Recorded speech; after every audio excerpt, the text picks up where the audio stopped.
అందరికీ నమస్కారం. కథలోకి వెళ్లే ముందు మన ఛానల్ సబ్స్క్రైబ్ చేసుకుని వాళ్ళు ఎవరైనా ఉంటే తప్పకుండా సబ్స్క్రైబ్ చేసుకోండి. వీడియో నచ్చినట్లయితే తప్పకుండా లైక్ చేయండి. బ్రతుకు మొదటి భాగం.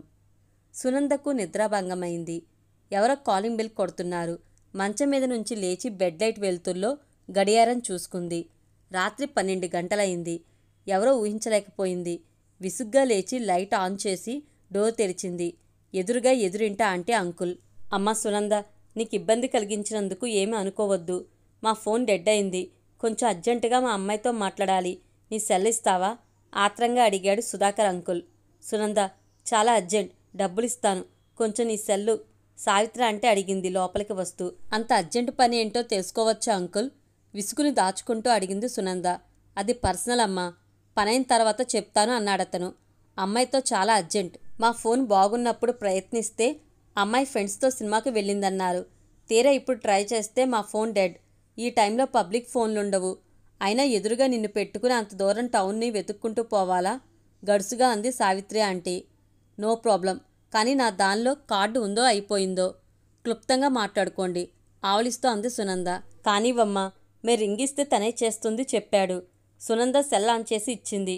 మాట్లాడండి, మా ఫ్లాట్లోకి పోయి మాట్లాడతాం, మళ్ళీ తెచ్చిస్తాం. ఇప్పుడు బ్యాలెన్స్ ఎంత ఉందో చూసుకోమ్మా, సావిత్రి చెప్పింది. దాని గురించి కాదు, మీరు మాట్లాడేలోగా కార్డు అయిపోతుందేమోనని. అందుకే ముందు ఆమెకు చెప్పండి తన్నే చేయమని. లేకపోతే నాకు నెంబర్ చెప్తే నేను చెప్తాను అడిగింది సునంద. వద్దమ్మా, మేం ట్రై చేస్తాంగా, నువ్వు పడుకో, మళ్ళీ తెచ్చిస్తాను చెప్పాడు అంకుల్. వద్దులేండి, మీరు మాట్లాడి తీరిగ్గా రేపు ఉదయం తీసుకురండి. భయపడింది మళ్ళీ డిస్టర్బ్ చేస్తారేమోనని. అలాగేనంటూ ఇద్దరు వెళ్ళిపోయారు తలుపు దగ్గరికి వేసి. సునందకు ఆశ్చర్యం వేసింది. ఇంత రాత్రిపూట ఇలా వచ్చి డిస్టర్బ్ చేయడం ఏం సంస్కారమని. బహుశా వారి అవసరం అలాంటిది అయి ఉండవచ్చు. లైట్ తీసి మేను వాల్చింది. కునుకు పట్టిందో లేదో మళ్ళీ తలుపు చెప్పుడు. లైట్ వేసి తలుపు తీసింది. హలో సునంద, ఈ సెల్ సరిగ్గా వినబడ్డం లేదమ్మా, ఛార్జ్ అయిపోయిందేమో సావిత్రి చెప్పింది. నీ దగ్గర ఛార్జర్ ఉందా? అంకుల్ సుధాకర్ అడిగాడు. అయ్యో, రాత్రి 1 గంట అయింది, రేపు చేసుకోవచ్చు కదండి ప్రశాంతంగా చెప్పింది. ఏం చేస్తాం, అర్జెంట్. ఆ ఛార్జర్ ఇస్తే నేను ఛార్జ్ చేసి మాట్లాడి రేపు ఇచ్చేస్తాను చెప్పాడు. అమ్మా, ఒంటరిగా ఎలా పడుకోగలుగుతున్నావు? తోడుగా ఎవరినైనా పెట్టుకుంటే బాగుండేది సావిత్రి సలహా ఇచ్చింది. మీ ఇంట్లో పడుకోనా చిరాగ్గా అడిగింది సునంద. వద్దులేమ్మా, అసలే మాది ఇరుకు, సామాన్లతో నిండిపోయింది. నీ ఫ్లాట్ లాగా ఖాళీగా లేదు సావిత్రి చెప్పింది భయపడి. అంకుల్, ఇలా ఛార్జ్ చేయాలి, కొంచెం సున్నితంగా హ్యాండిల్ చేయాలి. నా సెల్ చాలా వీక్, మారుద్దామనుకుంటే కుదరడం లేదు చెప్పింది ఛార్జర్ అందిస్తూ. థ్యాంక్స్ అమ్మా, సమయానికి దేవతలా సాయం చేశావు. ఇంతకీ మీ అమ్మాయి లైన్లోకి వచ్చిందా అడిగింది సునంద. లైన్లోకి తేవడానికే ప్రయత్నిస్తున్నాం అంకుల్ చెప్పాడు. ఏం ఉద్యోగాలో, ఏం ఊళ్ళో? ఆడపిల్లలకి ఉద్యోగాలు వద్దంటే ఈయన వినరు. వసే పెళ్లి చేసుకోవే అంటే అది వినదు. వీళ్ళిద్దరి మధ్యలో నేను చచ్చిపోతున్నా. అమ్మాయి సునంద, మీ ఇంట్లో కాసిన మజ్జిగ ఉన్నాయా? కడుపులో మండిపోతున్నది అడిగింది సావిత్రి ఆంటీ. మీ మంట మజ్జిగతో తగ్గిపోతుందా అంది సునంద. బాగా అడిగావు సునంద, మీ ఆంటీకి అన్నీ కడుపు మంటలే. ఎవరికి పెళ్ళైనా తన కూతురుకు కాలేదన్న కడుపు మంట, ఎవరికి మంచి ఉద్యోగం వచ్చినా తన కూతురికి రాలేదన్న దిగులు. ఏం చెప్పమంటావులే సుధాకర్ వ్యంగ్యంగా అన్నాడు. చాలేండి, అర్ధరాత్రి అంకమ్మ శివాల్లాగా రాత్రిపూట మీకు సమయం దొరికింది నా మీద చాడీలు చెప్పడానికి. 1 గంట అయింది, రేపు సునంద డ్యూటీకి వెళ్ళాలి, పదండి అని సావిత్రి చెప్పింది. Sweet dreams Sunanda, good night Sudhakar అన్నాడు. హాటా స్వీటా? ఈ వయసులో ఇవేం బుద్ధులు? ఆ అమ్మాయికి కావలసిన కలలు ఆ అమ్మాయే కనగలదు. మధ్యలో మీ ఆశీస్సులు ఎందుకు? పదండి గైమంది సావిత్రి. చూడు సునంద, మీ ఆంటీకి నేను ఏమన్నా తప్పే. ఇప్పుడు నేనేమన్నాను? నీకు స్వీట్ డ్రీమ్స్ అన్నా, దానిలో తప్పేముంది? ప్రతి ఆడపిల్ల ఏం కలకంటుంది చెప్పు సమర్థించుకున్నాడు. చూడమ్మాయి, నేను వచ్చిన తర్వాత ఈయన్ని కంట్రోల్లో పెట్టాలే. పెళ్లి కాకముందు ఈయన వేసిన వెర్రివేషాలు నాకు చాలామంది చెప్పారు. మీ అంకుల్తో జాగ్రత్త హెచ్చరించింది. సునంద అయోమయంలో పడిపోయింది. నిద్ర వస్తున్నది. చూడమ్మ సునంద, బ్రతికి ఉన్న రోజుల్లో నేను జీవితాన్ని నీలాగా బాగా ఎంజాయ్ చేశాను చెప్పబోయాడు. బ్రతికి ఉన్న రోజులా? ఏం ఇప్పుడు మరణించారా? ఆమెలాగే ఎంజాయ్ చేయడమేంటి? ఆమె ఏం ఎంజాయ్ చేస్తున్నదో మీకు తెలుసా? మీరేమి ఎంజాయ్ చేశారో ఆమెకు తెలుసా? బడిత పూజ చేసేవాళ్ళు లేక తెగ పేటరిగిపోతున్నారు. నన్ను కట్టుకుని బాగుపడలేదని ఏ గాడిదినన్నా చెప్పమనండి, నేను ఊరేసుకుని చస్తాను ఆవేశపడింది. ఆ పంచే, హ్యాపీగా ఉంటాను చెప్పాడు. ఏమయ్యోయ్, నేను చచ్చినా నిన్ను వదిలిపెట్టను. మోహిని పిశాచమై నిన్ను పీకు తింటాను. నా సంగతి నీకు తెలియదు. నేనసలే తలతిక్కదాన్ని. కస్సుమని లేచింది సావిత్రి. ఒసే చిన్నగా, ఫ్లాట్లలో అందరూ నిద్రపోతున్నారు. నీ మెగా వాయిస్కి అందరూ నిద్రలేచి కూర్చుంటారు. పద పద. ప్రతి చిన్నదానికి కీచులాడుకోవడం వారి హాబీ. ఆంటీ, ఏంటి ఈ గోల? నాకు రేపు హెవీ వర్క్ ఉంది. సెల్ తీసుకుపోయి రేపు తీసుకురండి. సునంద తలుపులేస్తూ చెప్పింది. బాగా చెప్పావు. సుధాకర్ బయటకు వస్తూ చెప్పాడు. ఇంతకు మజ్జిగ అడిగింది. సారీ, లేవు, అయిపోయాయి. నాకు కడుపులో మంట ఉంటే నేనే తాగేశాను చెప్పింది సునంద. ఎవరిని చూసి అడిగింది సావిత్రి.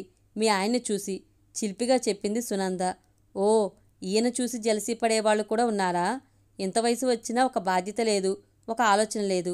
ఇతన్ని కట్టుకుని నా జీవితం నాశనమైపోయింది బాధగా అంది సావిత్రి. ఏంటి 30 సంవత్సరాలు అయిన తర్వాత ఈ జ్ఞానోదయం అయిందా? అదేదో 1-2 సంవత్సరాల్లో అయ్యి నాకు విడాకులు పడేసి ఉంటే నేను సుఖపడేవాణ్ణి సుధాకర్ అన్నాడు. అదేం కుదరదు. నేను సుఖపడకపోయినా పర్వాలేదు, మీరు సుఖపడకూడదు అని ఖచ్చితంగా చెప్పింది సావిత్రి. ఇదమ్మా దీని ఫిలాసఫీ. తను సుఖపడదు, ఇతరులు సుఖపడకూడదు. ఏం చెప్పాలబ్బా? నువ్వు మటుకు జాగ్రత్త సునంద, ఇటువంటి వాళ్ళని చేసుకోమాకు చెప్పాడు సుధాకర్. ఏం తల తిరుగుతున్నదా? సునంద ఆడవాళ్ళని ఎందుకు పెళ్లి చేసుకుంటుంది? సావిత్రి ప్రశ్న. అయ్యో, నా ఉద్దేశం అది కాదు. నీలాంటి మనస్తత్వం ఉన్న మగాళ్ళను చేసుకోకూడదంటున్నా సవరించాడు. అది ఆమె పర్సనల్ మ్యాటర్. మీరెవరు చెప్పడానికి? Aunty, uncle, bye. మీరు తీరిగ్గా మీ గదిలోకి పోయి కోట్లాడుకుంటారో ఆడుకుంటారో మీ ఇష్టం. నాకు మాత్రం మీ సమస్యలు వినే టైం లేదు. Good bye. దడాలన తలుపు వేసేసింది. స్నానం వంట చేసుకుని తయారయ్యేసరికి 9 అయింది. రిలాక్స్డ్గా కుర్చీలో కూర్చుని పేపర్ చదువుకుంటున్నది సునంద. సెల్ మోగింది. కుర్చీలోంచి లేచి టేబుల్ మేంచి తీసి సెల్ ఆన్ చేసింది. హలో అమ్మా, నా మాట వింటావా? అట్నుంచి ఆడగొంతు.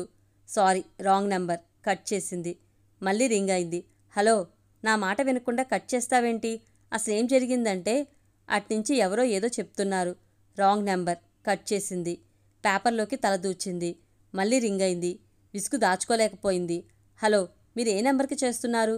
ఇక్కడెవరూ అమ్మలేరు, ఉన్నది నేనే కోపంగా చెప్పింది. ఓ సారీ, మీరు సునంద కదూ? అమ్మవాళ్ళు రాత్రి ఈ సెల్ నుంచే నాకు ఫోన్ చేశారు. నేను శ్రీప్రియని, సావిత్రి గారమ్మాయిని. దయచేసి కొంచెం సెల్ వాళ్ళకిస్తారా? అట్నుంచి ప్రాధేయపూర్వకంగా అడిగింది. 1 మినిట్ అంటూ సునంద సెల్ పట్టుకుని ఎదురు ఫ్లాట్లోకి నడిచింది. అంకుల్ కనిపిస్తే సెల్ ఇచ్చి వచ్చింది లోపలికి. ఓ 10 నిమిషాల తర్వాత సుధాకర్ సెల్ తెచ్చిచ్చాడు. ఏమ్మా, ఆఫీస్కి వెళ్ళాలా? ఎలా ఉంది నీ జాబ్? కొత్త ఊరు, కొత్త పరిసరాలు, అడ్జస్ట్ అయ్యావా? సుధాకర్ ప్రశ్న. అడ్జస్ట్ కాక ఏం చేయాలి? Life is nothing but full of adjustments. బ్రతుకంటే సర్దుకుపోవడమేగా నిర్లిప్తంగా అంది సునంద. చూడమ్మా, నువ్వు కొందరపు బొమ్మలా ఉంటావు. నీ పైన పాపిష్టి కళ్ళు పడకుండా జాగ్రత్త పడు. అందరి మగాళ్లతో మాట్లాడకు. ఈ ఊళ్ళో మగాళ్ళు ఒట్టి దొంగలు. ఆడది కనిపిస్తే సొల్లు కాచుకుంటూ చూస్తారు చెప్పాడు సుధాకర్. మీలాగానా? సావిత్రి వచ్చి అందుకుంది. చూడు సునంద, మీ ఆంటీని భరించడం చాలా కష్టం. నేను కాబట్టి ఇన్నాళ్ళు కాపురం చేశాను. ఇంకోళ్ళైతేనా ఎప్పుడో విడాకులు ఇచ్చేసి ఉండేవాళ్ళు చెప్పాడు సుధాకర్. ఆ మాట నేననాలి. ఇంకొకతైతే ఎప్పుడో ఉరేసుకుని చనిపోయేది. నాకు సహనం ఓర్పు ఎక్కువ కాబట్టి ఈయన ఎన్ని తింగర వేషాలు వేసినా సర్దుకుపోతున్నాను చెప్పింది సావిత్రి. ఆంటీ, నాకు ఆఫీస్ టైం అవుతున్నది, భోంచేసి వెళ్ళాలి చెప్పింది. వద్దంలేదమ్మా, తినివెళ్ళు. కానీ ఈయనతో మటుకు జాగ్రత్త. నా మీద అన్ని చాడీలు చెప్తాడు. అయినా నీ గురించి ఎప్పుడు ఏమీ చెప్పవు. కొంచెం చెప్పకూడదు అడిగింది. ఆ సమయం వచ్చినప్పుడు చెప్తాను. అయినా నా గురించి ప్రత్యేకంగా ఏముంటుంది కనుక? చూడు సునంద, నువ్వు వచ్చిన ఈ 3 నెలల్లో మాకు నీ గురించి ఏమీ తెలియలేదు సుధాకర్ చెప్పాడు. తెలియకుండానే మాట్లాడుతున్నారా? పేరు పెట్టి పిలుస్తున్నారా? నీ ఊరు, నీ గోత్రం, నీ కులం, మీ అమ్మా నాన్న అవన్నీ వివరంగా చెప్పు సావిత్రి అడిగింది. చెప్పుకునేటంత గొప్ప చరిత్ర ఏమీ నా వెనకాల లేదు. మాకు వినాలని ఉంది సుధాకర్ అడిగాడు. విని ఏం చేస్తారు? నా ఆత్మకథ రాస్తారా? తప్పు తప్పు. ఎవరి ఆత్మకథలు వాళ్ళే రాసుకోవాలి. జీవిత చరిత్ర రాయాలి సావిత్రి సవరించింది. పోనీ జీవిత చరిత్ర రాస్తే దానివల్ల ఎవరికి ఉపయోగమంటా? గడుసుదానివే, ఇంతకు చెప్పనంటావు సుధాకర్ అన్నాడు. Uncle, wait for some time. అన్నీ తేటతెల్లంగా తెలుస్తాయి. ప్రస్తుతం నన్ను విసిగించొద్దు. టైమైపోతున్నది. మా ఆఫీసర్ చండశాసనుడు. టైంకి వెళ్ళాలి అంది సునంద. ఒసే, నీకు బుద్ధి లేదే? అమ్మాయిని ఎందుకే విసిగిస్తావు? పద అంటూ కేక వేశాడు సుధాకర్. నేనా? మీరే. పద పద. నాకు సిగ్గుగా ఉంది సావిత్రి. లంచ్ అవర్లో భాస్కర్ వచ్చి కూర్చున్నాడు ఎదురుగా. హాయ్ నందా, మీ భోజనం అయిపోయిందా? ఏదో అయింది చెప్పింది. ఏదో అంటే సరిగ్గా తినలేదా? భాస్కర్ అడిగాడు. మీలాగా పంచభక్ష పరమాణాలు తెచ్చుకోనుగా నవ్వింది. ఓ వెక్కిరింత. మాకు సింపుల్గానే ఉంటుంది. అయినా రోజు పంచభక్ష పరమాణాలు తింటే మొహం మొత్తుతుంది. నిజమే. మితాహారం ఆరోగ్యానికి మంచిది. అధిక ఆహారం శరీరానికి విషం. కొవ్వు పెరిగి లేనిపోని రోగాలొస్తాయి సునంద చెప్పింది. మీకు చాలా విషయాలు తెలిసే ఆశ్చర్యంగా అన్నాడు. ఇవి అందరికీ తెలిసినవేలేండి. కాకపోతే ఆచరణలో పెట్టలేం. మా గురువుగారు అంటూ ఉండేవాళ్ళు, అధిక ఆహారం తీసుకోవద్దు, అధికంగా మాట్లాడవద్దు, అధికంగా ఆలోచించవద్దు అని. అలా చేస్తే ఆరోగ్యం మన చేతుల్లోనే ఉంటుందట. మంచిది. కానీ ఆచరించేవాళ్ళెవరు? అందుకేగా ఈ ఒబిసిటీ క్లినిక్లు, స్లిమ్ సెంటర్లు, హెల్త్ సెంటర్లు వచ్చింది. సృష్టిలోకెల్లా ఎక్కువ ఆహారం తీసుకునే జంతువేదో తెలుసా భాస్కర్ గారు? అడిగింది పజిలిస్తూ. భాస్కర్ కాసేపు ఆలోచించాడు. పెద్ద పులి చెప్పాడు. కాదు, మనిషి చెప్పింది నవ్వుతూ. No objection. మీరు అడిగింది జంతువని. అవును, మనిషి కూడా జంతువే కదా. అదెలా? వెన్నెముక ఉన్న జంతువు. Man is by nature A social animal. ప్రకృతి సిద్ధంగా సామాజిక జంతువు మనిషి. అంతేకాదండోయ్, మనిషికి తోక కూడా ఉంది తెలుసా? ఓసోస్, అందుకేనా చాలామంది నా దగ్గర తోకాడించమాకు అంటూ ఉంటారు. ఎందుకని ఆశ్చర్యపోయేవాణ్ణి విస్మయం అభినయిస్తూ చెప్పాడు భాస్కర్. కిలకిలా నవ్వేసింది సునంద. ఇంతకీ తోక ఎక్కడుందండి? కనబడదేం? అనుమానంగా అడిగాడు భాస్కర్ వెతుక్కుంటూ. మీ వెన్నెముక కింద ఎక్స్రే తీయించుకోండి, తెలుస్తుంది గలగల నవ్వుతూ చెప్పింది. గలగల గోదారి అన్న సామెత నాకు గుర్తుకొస్తున్నది. ఎందుకు? మీ నవ్వు వింటూ ఉంటే. మీరన్నారుగా, సృష్టిలో నవ్వే అదృష్టం మనిషికే ఉందని. కానీ అందరూ దాన్ని వాడుకోరు. ఎప్పుడు ఏడుస్తూ ఉంటారు. జీవితంలో మనకు మిగిలేది ఏడుపే కదా. కాస్త మనసు విప్పి నవ్వుకోవచ్చుగా అన్నాడు భాస్కర్. అయ్యో, తప్పు చెప్పారు. జీవితంలో ఉండేది ఆనందమే. మనమే కోరుకుని మరీ ఏడుపు తెచ్చుకుంటున్నాం చెప్పింది సునంద. అంతేనంటారా? ఆశ్చర్యంగా అడిగాడు. మరి ఏడుపు ఎలా వస్తుంది? మనం ఏడిస్తేనే కదా. మరి ఆనందం ఎలా వస్తుంది? భాస్కర్ అడిగాడు. అది ఎప్పుడూ మన వెంటే ఉంటుంది. మనం దాన్ని మరిచిపోతూ ఉంటాం అంతే సునంద చెప్పింది. ఇంత ఆనందంగా సునంద ఎందుకుందో ఈ మందభాగ్యుడు భాస్కర్కి ఇప్పుడు అర్థమైంది చెప్పాడు. బాగుంది. ఏడుస్తూ ఉంటే మీరే అంటారు ఎప్పుడు ఏడుపు నెత్తిన పెట్టుకు తిరుగుతుందని చెప్పింది సునంద. ఇంత చిన్న వయసులో మీకు ఇన్ని విషయాలు ఎలా తెలిసిపోయాయండి? భాస్కర్ ఆశ్చర్యంగా అడిగాడు. అనుభవాల సారానికి వయసుతో పనేంటి? జీవితం నేర్పించిన పాఠాలు మర్చిపోలేంగా. చరిత్ర మనకు పాఠ్యాంశంగా ఉంటుంది. కానీ దాని నుంచి ఎవరూ ఏమీ నేర్చుకోరు. వృధాగా తేదీలు వల్లెవేస్తూ ఉంటారు. దానివల్ల ప్రయోజనం ఏమిటి? భయంకరమైన యుద్ధాల వలన మనిషి ఎంత నష్టపోయింది గ్రహించి అటువంటి యుద్ధాలు భవిష్యత్తులో జరగకుండా జాగ్రత్త పడగలిగితే ఎంత బావుంటుంది? భాస్కర్ బాధగా అన్నాడు. స్వార్థం ముందు చరిత్ర పాఠాలు నెత్తికెక్కవు. నేను నా కుటుంబం బాగుండాలి, మిగతా వాళ్ళు ఏమైనా పర్వాలేదు. కానీ మనిషికి తెలియంది ఏమిటంటే ఇతరుల ఆనందంలోనే తన ఆనందం దాగి ఉందని, ఇతరుల సుఖంలోనే తన సుఖం దాగి ఉందని చెప్పింది సునంద. బాబోయ్, మీకింత తెలుసు కదా. నేనొక్క మాట అడిగితే ఏమీ అనుకోరు కదా తటపడాయించాడు భాస్కర్. అనుకునేదేముంది? మీరు అడక్కముందే నాకెలా తెలుస్తుంది భాస్కర్ గారు? విస్మయంగా అడిగింది. చెప్తే మీరేమన్నా అనుకుంటారేమోనని. మీరు అనుకుంటున్నారుగా, పర్వాలేదు చెప్పండి. మీరు మీరు చాలా చాలా అందంగా ఉంటారు సునంద తడబడుతూ చెప్పాడు. గలగల నవ్వేసింది సునంద. ఓస్, దీనికేనా ఇంత బిల్డప్ ఇచ్చారు? నాకు ఆ సంగతి ముందే తెలుసు సునంద తేలిగ్గా చెప్పింది. ఏంటి, మీకు ముందే తెలుసా? ఆశ్చర్యంగా అడిగాడు భాస్కర్. అదేంటి, నేనెప్పుడు అద్దంలో నా మొహం చూసుకోలేదనుకున్నారా మీరు చెప్పడానికి? ఆశ్చర్యంగా అడిగింది. ఐ మీన్ అది కాదు, నా మనసులో ఉద్దేశం మీకెలా తెలుసని కంగారుగా అన్నాడు. మీరు చెప్పారుగా నేను అందంగా ఉంటానని చెప్పింది. మీకేం కోపం రాలేదా? అయ్యో, నాకెందుకు కోపం? మీరు నన్ను అభినందించారు. A thing of beauty is Joy for ever అని కీట్స్ అననే అనేశాడు కదా.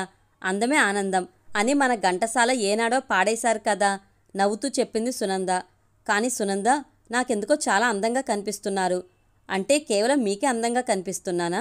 ఇతరులకు కనబడ్డం లేదా? అంటే నేను అందంగా లేనా? కురూపినా? కొంచెం సీరియస్గా అడిగింది సునంద భాస్కర్ వైపు చూస్తూ. అయ్యో, నేను అలా అనలేదండి. అన్యదా భావించవద్దు కంగారుగా అన్నాడు సునందతో భాస్కర్. బాగుంది, లంచ్ టైం దాటిపోయింది. మీ సీట్లో కూర్చుని పనిచేసుకోండి, నన్ను పనిచేసుకొనివ్వండి చెప్పింది సునంద. అరే, మీరు అఫెండ్ అయినట్లున్నారు. నా ఉద్దేశం అది కాదు. మీ ఉద్దేశం గురించి నాకు అనవసరం. అక్కడ టైం దాటిపోయింది. అందరూ మనల్నే చూస్తున్నారు. ఆఫీస్ వర్కింగ్ టైంలో గాసిప్ కొట్టడం మంచిది కాదు. గప్సాలు కొట్టడం మన నేషనల్ వేస్ట్. ప్రొడక్టివిటీ తగ్గిపోతుంది. దేశ సంపద తగ్గిపోతుంది. పోయి మీ పని మీరు చేసుకోండి. సమయాన్ని దొంగలించవద్దు. పని దొంగలంటే నాకు అసహ్యం అంది సునంద.